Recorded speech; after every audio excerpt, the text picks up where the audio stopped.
Ça, c'est un vérin électrique. C'est un peu comme un vérin pneumatique, sauf que sa tige est mise en mouvement par un moteur. Celui-ci est défectueux, on en profite donc pour l'ouvrir. Il y a d'abord deux fins de course qui permettent de choisir les deux positions extrêmes de l'axe, rentrée et sortie.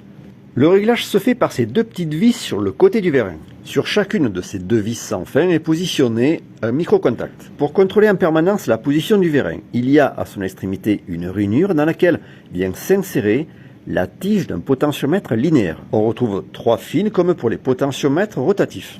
Le moteur est en 24 volts continu et on passe par un réducteur pour mettre en rotation la vis sans fin.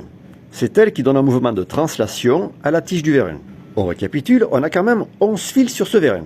3 pour le potentiomètre, 2 pour le moteur, 3 pour le premier fin de course et 3 autres pour le second. Ici, seulement 2 par capteur sont utilisés, ce qui nous fait tout de même 9 fils à brancher.